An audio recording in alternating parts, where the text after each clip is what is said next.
Kayong tatlo, pinaglololoko niyo ba ako, ha? Uulitin ko yung tanong ko. May nambubuli ba sa inyo, ha? Wala po, ma'am. Huwag niyo nang itago. Sabihin niyo na sa akin. Pinakaayaw ko talaga sa lahat ng kahit anong klase ng pambubuli. Huwag kayong mag-alalang tatlo dahil kakampi niyo naman ako. Salamat, ma'am. Miss Reyna, may tawag ka sa telepono sa faculty room. Buwisit kang panat ka! Sinabihan na kitang kumato ka muna bago mo buksan ang pinto ng clinic, di ba? Pasensya na po, Miss Reyna.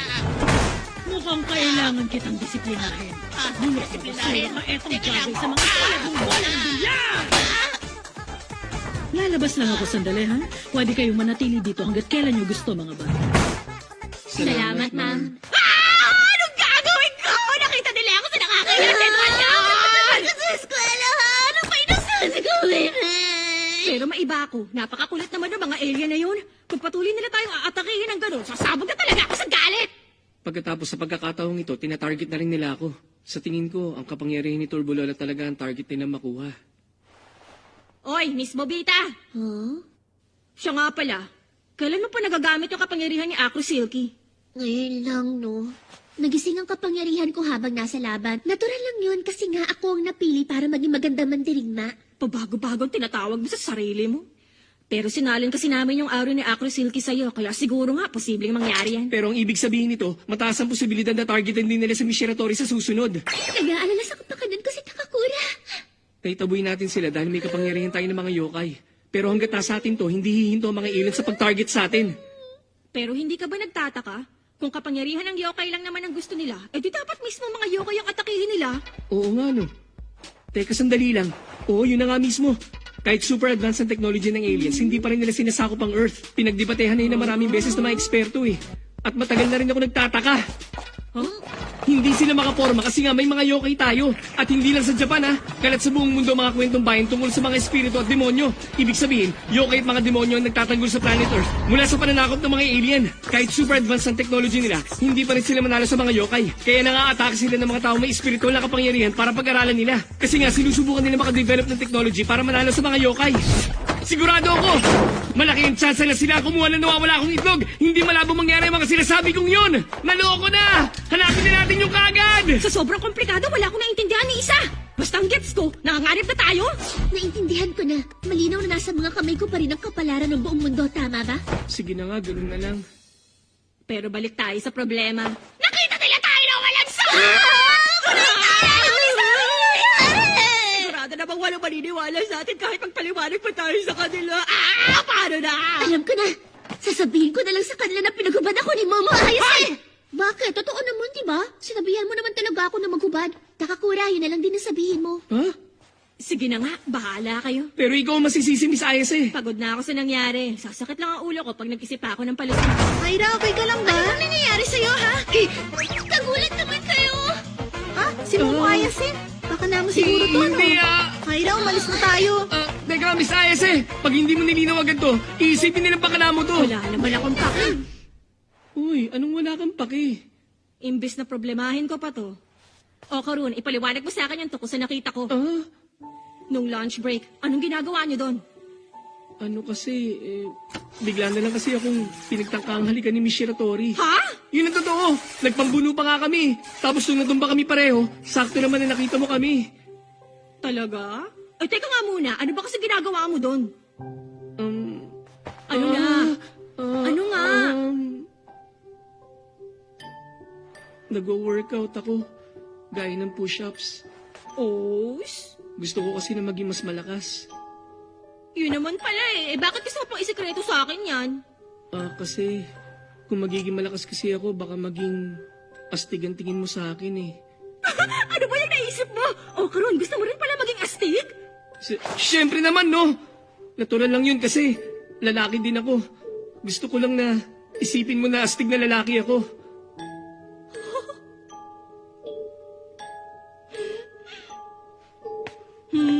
Kaya naman pala eh. Putingin nga ako ng mukha mo. Ano ba? Huwag mo na nga akong tuksuhin pa. Alam mo, yan yung pangit sa ugali mo eh. Eh bakit? Bakit gusto mong maging astig ka sa paningin ko? Ha? Sinabi ko na nga kasi nga lalaki din Eh, ako. bakit gusto mong isipin ko na astig ka porkit lalaki ka? Ha? Tigilan mo na nga ako. Huwag mo na ako asarin. Babalik na ako sa klase ko. Pero hindi kita sisiraan at sisisihin na may pakana. O, Karun. Oh?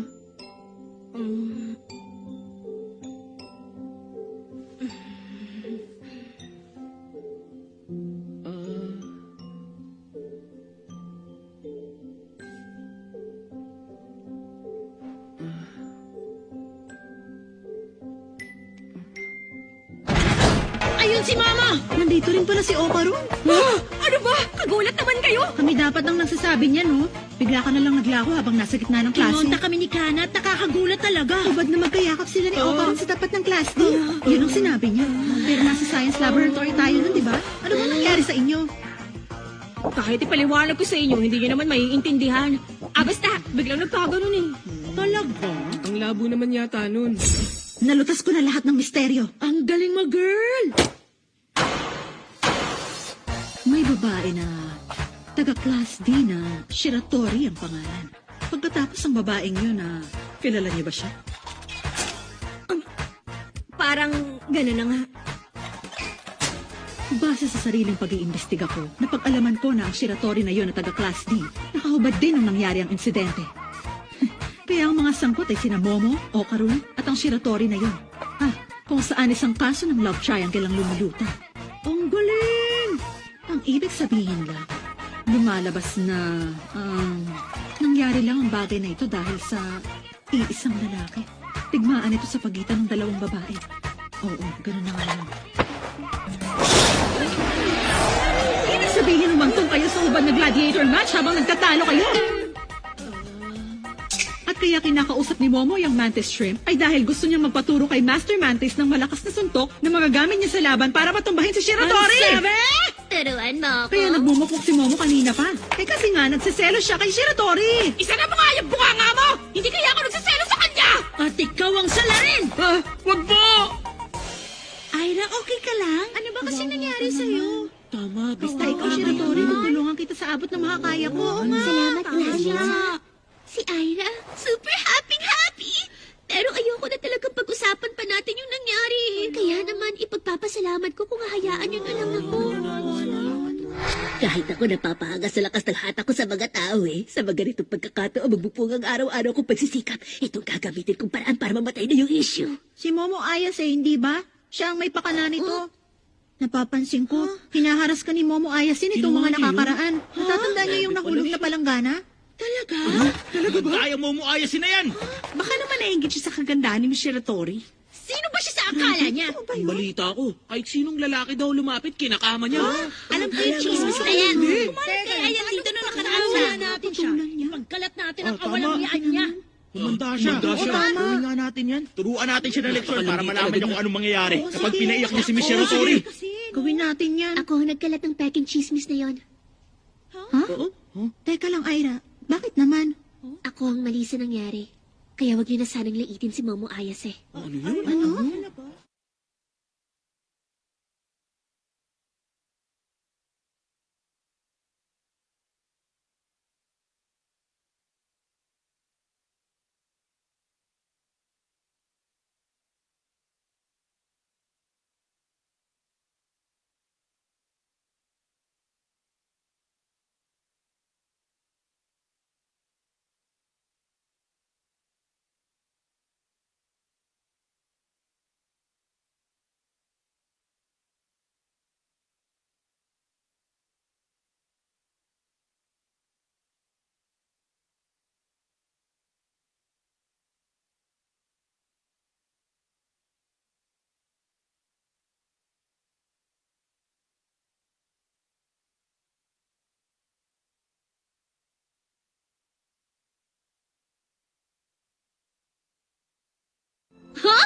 Ganun na nga.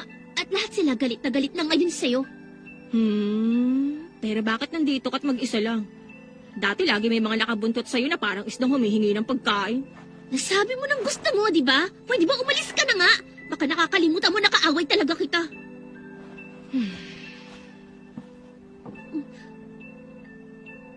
Pusta ko, hindi mo naman talaga ako siniraan eh. Siniraan kita, ano? Sinabi ko lahat ng masasamang bagay. Bakit may reklamo ka? Sinabi mo eh. Hindi ka ko pwedeng umuwi sa amin ng basta ganito na lang po. Kahit anong mangyari, kailangan ko kumita para buhayin ang pamilya ko.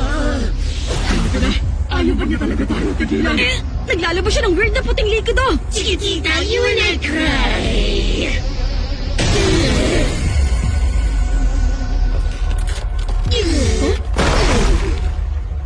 Teka, okay ka lang ba?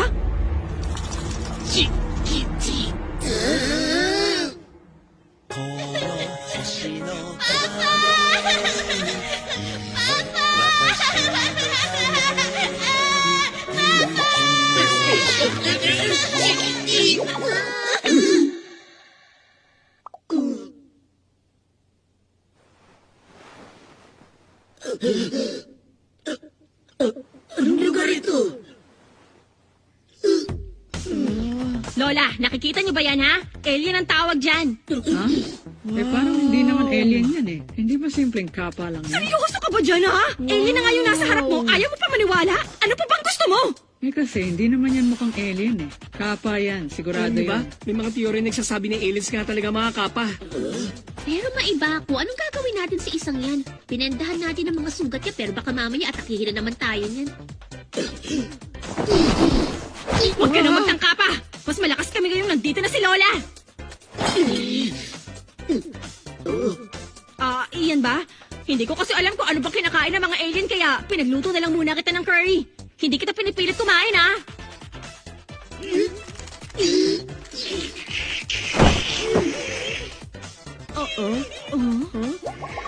Inamutatanda niyo mga sugat ko. Minsan mo lang pinagpakita sa akin na ganito pang babala sa akin. Makakasa kayo lahat. Kahit kailan, hindi ko na ulit sasaktan.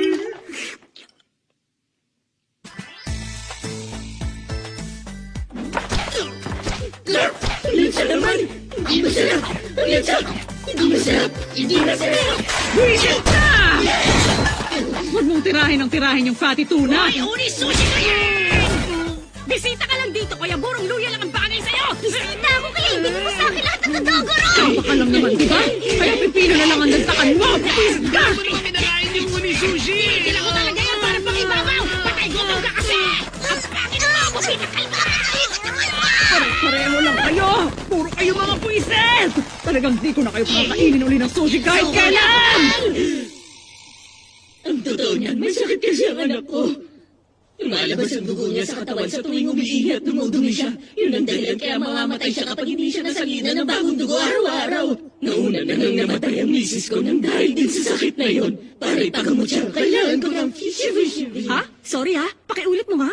Yun yung bagay na tinatawag niya ditong pera. At kailangan ko makakuha ng maraming pera. Ang sinilangan kong Kishishikowa, nasa gitna ng Hindi ko maintindihan yung sinasabi mo. nakakapagbigay sa akin ng pera. Kaya kailangan ko pa mang ibang planeta at kumita ng pera ng dayuhang lahi. Kami mga Prusua, malalakas ang katawan namin kaya Kaya, madalas pagiging bodyguard ang pinapasukan namin trabaho. Kaso nga lang mahina ako. Ang mga walang kwentang Kishiwa na katulad ko, hindi makakahanap ng matinong trabaho. Puro illegal na trabaho puno ng panganib na matitira sa amin. Nang dahil sa pagiging mahina ko, kaya namatay tayo yung misis ko. Sinaktan ko rin kayong lahat. At sa murang gulang, naghihirap ka agad ng matindi anak ko lalaki. Nakakahiya ako. Nakakahawa ko din anak. May magagawa ba ako para matulungan ka? Kung makukuha mong putotoy ko, may liligtas mo na ba ang anak mo, ha? Teka, ano ba yung pinagsasasabi mo? Tumigil ka nga dyan. Okay lang naman sa akin basta makuha niya ang perang kailangan niya. Pagkatapos, babawiin ko na lang yung putotoy ko sa kanila. Bawiin ka dyan. At saang lupalop naman?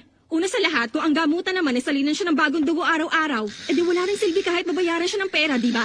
May hirapan nga siya, pero kailangan niya magtrabaho ng marangal para may panusto siya sa gamutan. Gusto naman niya magtrabaho pero wala lang siya mahanap. Paano siya maghahanap buhay niyan? Narinig ko mismo na nangangailangan talaga siya. Kaya hindi pwede magbingi-bingihan na lang ako. Gusto ko makatulong sa kanya. Huminahon ka lang. Naiintindihan kong nararamdaman mo. Ako nang bahalang bumawi nun para sa'yo. Doon sa mo, Takakura, doon sa... Alam mo na. Hoy, Bubita! Manahimik ka! Kung gumagawa si Takakura ng bagay na makakatulong sa iba tapos hindi mo siya sinusuportahan, anong klase ka? Matatawag ka pa bang partner niya? Huwag ka nga magsalita dyan na parang ikaw ang partner niya. Tama naman lahat ng sinabi ni Miss Momo ayos eh. Ang tanging paraan na lang ay maghanap ako ng matinong trabaho. Sir Ken Takakura, sobrang saya ko talaga marinig na gusto mo akong tulungan. Kaya lang, tama na dahil masyado na kayo marami nagawang kabutihan sa akin. Isa pa, nangako na ako sa inyo lahat na hindi ko na talaga kayo sasaktan kahit kailan. Pasensya na kung masyado ako nagtagal dito. Maraming salamat talaga. Teka, sandali lang. Alam mo yung dugo mo, ang baho sa totoo lang. Ano nga ba? Paano mo nasasabi yun sa kanya? Alien discrimination yan! Maling-mali yan! Manahimik ka, tumbong! Wala akong paki kung mali yun o hindi. Yung puting likido na nasa katawan mo. Dugo mo nga ba yan, ha? At yung mga bendang basang-basa ng dugo, parang may kaamoy na kung anong bagay eh. Ano?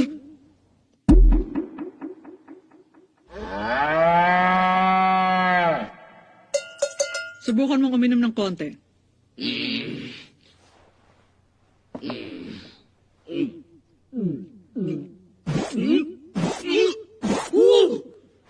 Ito nga yun! Ito nga talaga! Kapareho talaga ng bagay na tutugo namin! Ano raw? Teka, Lola, anong ibig sabihin yan? Yung benda kasi sa katawan niya, kaamoy ng masangsang na amoy ng maruming basahang pinampupunas mo sa natapang gatas. Kung tutuusin, parang dugo naman ng baka ang gatas eh. Pero sa lahat ng bagay, akalain mong gatas din palang dugo ng kapwa. Seryoso? Eh di mag-uwi ka na lang na maraming gatas sa inyo. Ang dugo ng Dover Demon, gatas pala! Kaya lang parang medyo malabnaw to eh. Dumadaan kasi yan sa homogenization para mas madaling mainom ng tao. Makikiusap ako sa kakilala kong magsasaka para pumayag siya na bigyan ka ng isang buong baka. Kaya, huwag ka munang sumuko agad. Alagaan mo mabuti ang sarili mo, ha?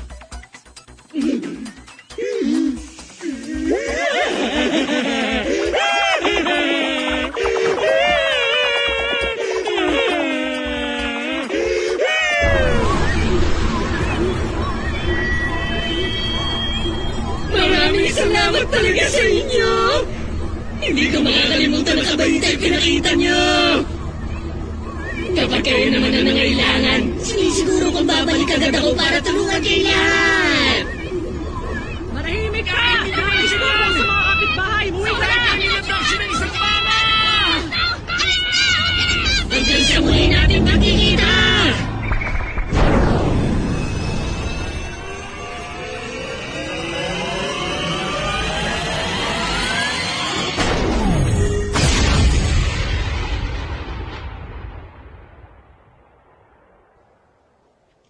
Ano, Lola? Naniniwala ka na ba na may aliens? Ha? At bakit? Eh, kapa lang naman yun, ha? Ha?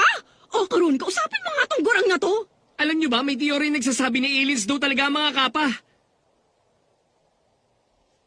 Sige na naman, oh.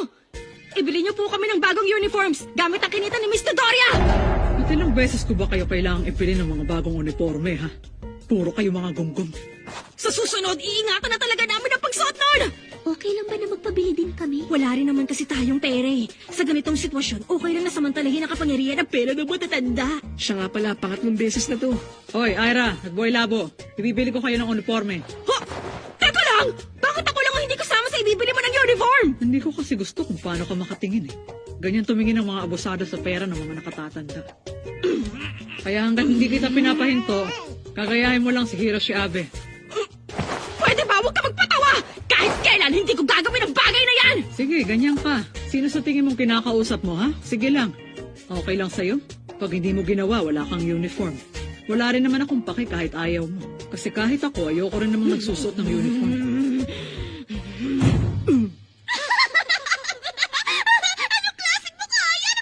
Ang cute niya. Ano? Hindi naman siya ganyan eh. Kairita kang tingnan. Huh? Hoy, Momo, ikaw ang sumagot. Pero ituloy mo lang ang panggagaya mo, ha? Rocket engine valve! Miss Ayos. Rocket engine valve! Papanoorin kita mula dito, malinaw? Kaya huwag kang hihinto. Rocket engine valve! Hello, ako si Rocket engine valve! Teka, Momo? Gigi!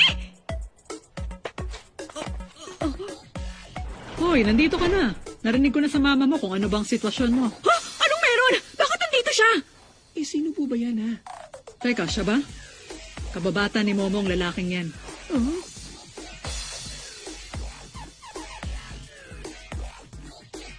Siya lang naman ang first love niya.